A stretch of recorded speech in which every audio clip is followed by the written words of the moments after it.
Palit ako ng washing mga paps kasi sira na.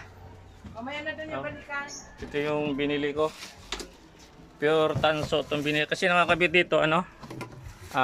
Aluminum. Ito yung kabit natin.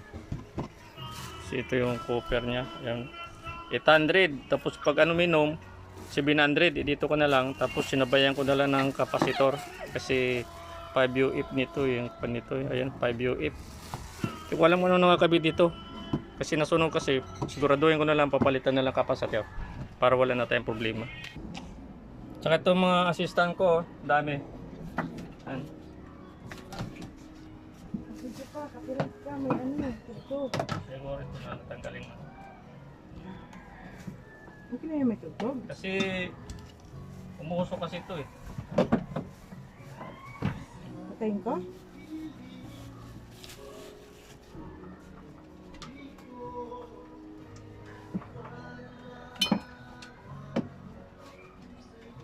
Tanggalin ko muna yung ano sa ilalim. Kasi may lock on nga.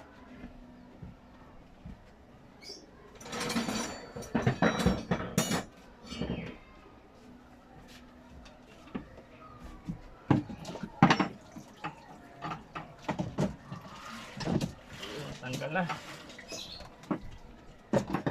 Tapos ito.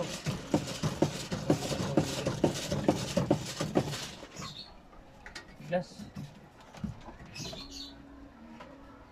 Yung pinakalas sa loob, kailangan natin ng take-caring.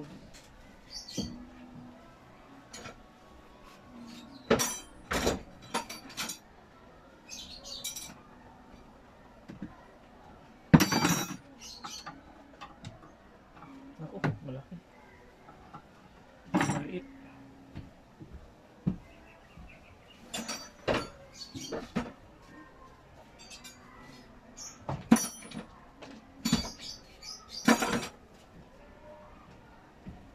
Ay! Dami ko dito assistant. Yun. Putso pala to. Pagit yung pamilya niya. Bago natin ikutin. Ayun. Na.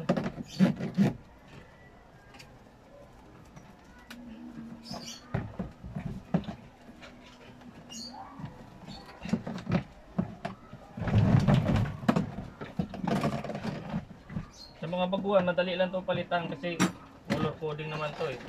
Kahit tundan nyo na lang yung sa kapasitor. Ito yung kapasitor niya. Kita ba ang video?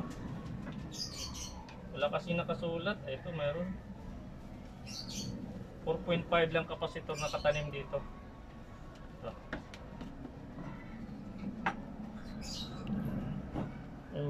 Hindi ko pwede ibaba ang kamera kasi ano, dami kong aso. 4.5 lang, 4.5 lang kapasitor. Kaya papalitan natin. Pwede naman yung sundan to. Ayan o. Ayan. Kung hindi nyo masundan, kahit dun sa binilihan nyo, ano, pakabit nyo na lang kapasitor. Tanggal pa.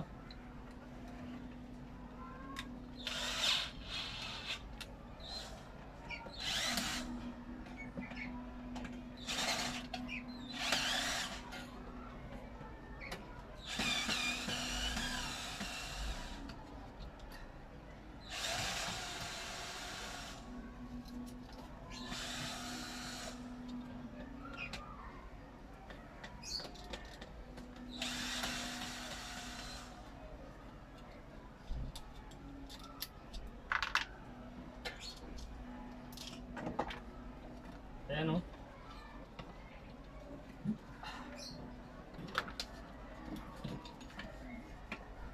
Tapos lungnos, tanggalin na natin itong frame.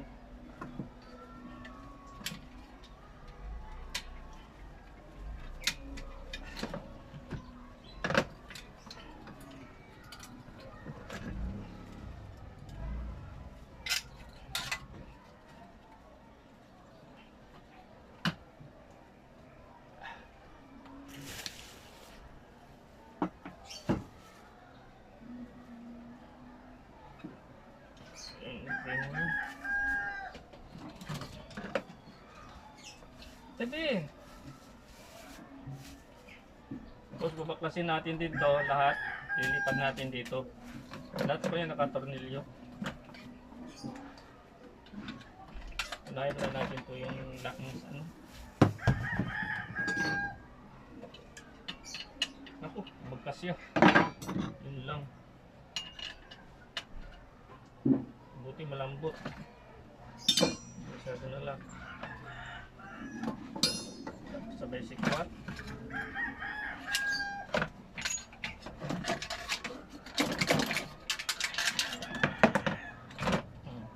Yan, balik yan.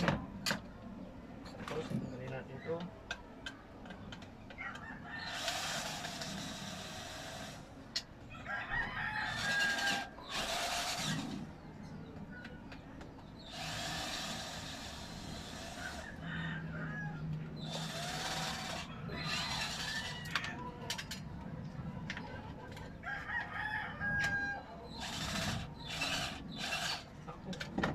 Thread. Ano na pilit ko.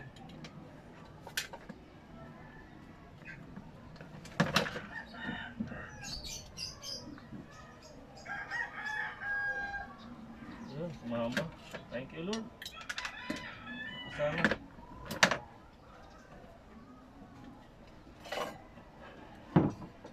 Ito kasi ano to? Aluminum lang to. Walang nakalagay kung ano to. Yung karamihan kasi ng mga nito, aluminum lang nakakabit. Ito, papalit natin. Ito, pure copper to. Kung napansin nyo ito, maraming butas siya. Kasi yung dito, hindi pa ito flexible. Yun. Ayan o. Dalawang butas na dito, 4 kasi adjustable to. Kapag bumili kayo, para sure kayo na mag-shock talaga, yung ganito, dito pa lang sa lagay ng tornilyo sa bolt, bali 4 ang butas para hindi na talaga kayo sumablay. Katulad nito. Ito kasi dalawa lang butas oh. Sa giliran ng lagay ng tornilyo, ito yung 4. Kasi adjustable siya.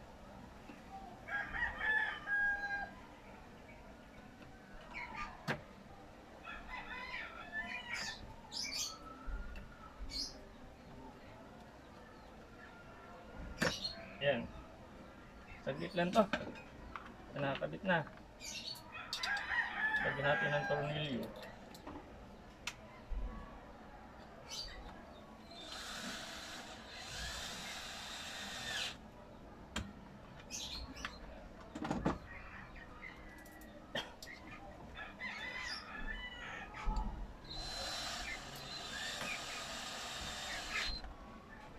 Napansin yung ganito mga ibang washing, walang ground. Ako naglalagay ako ng ground pag nagre-repair ako.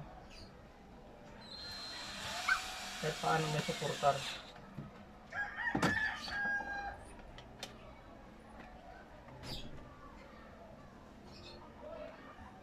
Ayan o, walang ka-problema kasi 4 yung butas sa motor na bili ko.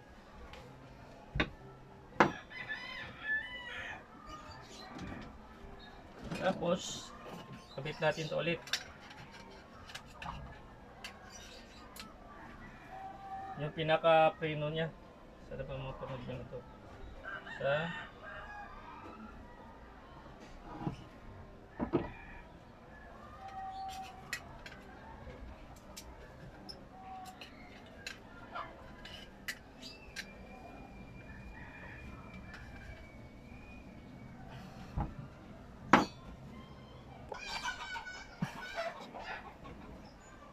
Hoy, Snow! Pasok ko dito! Ayaw nang masaya eh.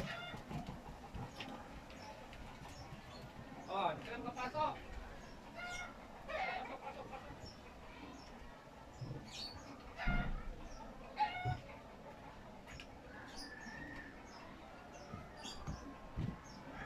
Daming istorbo sa gawa ko. Ito na mga apps, naikabit ko na. Ito. Ay, pinus ko lang kasi para di umahaba ang video natin. Nakabit na lahat. Tapos ilagay na natin ito, kapasitor. Ayan o. Sa mga ganito kasi, common talaga yung kulay green, papasok talaga muna na yung kapasitor. Yan. Tapos itong black, brown, sa kabila namang channel. Tapos itong puti, pupunta yan dito sa switch niya. Tapos ang isang linya, dadaan dito sa switch. Bali ito namang isang linya, dadaan doon, papasok dito. Tapos ito naman kulay blue, laging naka-live to. Direct current to sa 220 para makakaya po. Ito po yung pinakalinya niya. Yan, yung blue live, ang green daan ng kapasitor, tapos yung brown kapasitor din to sa kabilang channel, tapos puti ito yung diretso dito sa switch ng dryer para sumirkulit siya. Yan, testing ko. Yan, pakasapsap ng mga pops. Ayan o, kumana na siya. Ayan, wala pa yung mga lock pang kumuna yan. Tapos maglagay ako ng ground nito para kahit pa paano naman may pansuporta bago natin ibalik yung mga component niya. Tulad dito yung sa preno. Balutin mo ano naman. Ayan, tapos andito si madam, sabi balutin daw. Yung balutin mo yung ano Opo, opo. Ayan. kapasitor. Ayan, patayin natin. Ayan, patayin na siya. Ayan. Pero kung pag nakasaksak po, huwag nyo kagad to hawakan yung sa kapasitor kasi ito may karga kasi yan. Baka magulat kayo. Hindi naman nakakamatay yan. Eh, pag lalaki, sigurado talaga iliit mo na yung itlog yung saglit. Ayan, lakyan natin ang lock.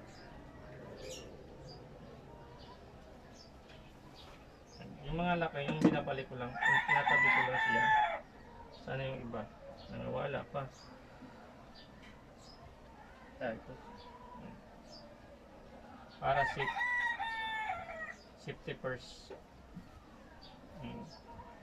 Madali naman ito tanggalin. Ipitin nyo lang ng pliers kung saan siya nakayusik. Tapos balik. Pero ulit. Ayan, lakan. Tapos yung isa, nasaan na? Nasaan na ang liwanag? Wala na. Madilim talaga dito. Ayan. Ayan. Wala na isang lock. Kinain ko ng bakunawa. Ito na ba, basta at least tapos alam nyo na, tapos ikabit nyo lang to, yung tornilyo, tapos yung preno, bago to ikabit, ito sa preno, ito muna mauna, tornilyo nyo. Yan. Kasi gumagana na to lahat eh. Pagbalik ng kaha, saglit na lang to, kaya-kaya na.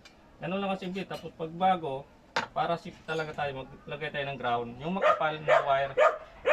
Kahit dito na ilagay sa loob, kahit pa paano may mura support sa ground siya. Kasi ang karamihan kasi mga bag, walang mga ground. Ayan o. Kung gusto nyo, pumuto na lang kayo dito ng wire. Andito pa isang clip, kunin ko to. Ayan. Pag magpalit kayo nito, isama nyo ng kapasitor para match talaga sila.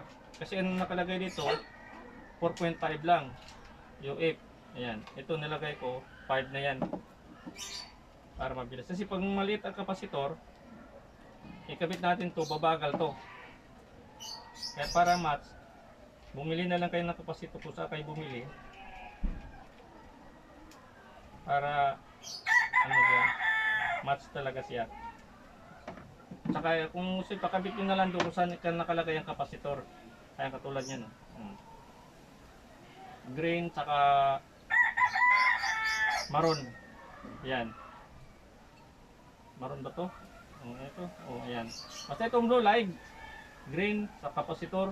Maroon kapasitor. Ayan, yung tatlong linya. Diretso doon. Tapos yung isang wire. Diretso rin doon. Dito sila nagputol. Yung switch. Babalik ito sa kulay white. Ganun lang. Simple. Thank you mga paps. Dito na lang i-vlog. Basta iuna mo ito yung kabit. Bago ito. Para di kayo mahirapan kasi dito magkasya. Yan, kailangan mauna ko kabit dito. Yan. Para makuan. Ito pure copper to. Ito tangso lang kasi ito, aluminum lang to eh. Musok kasi ito.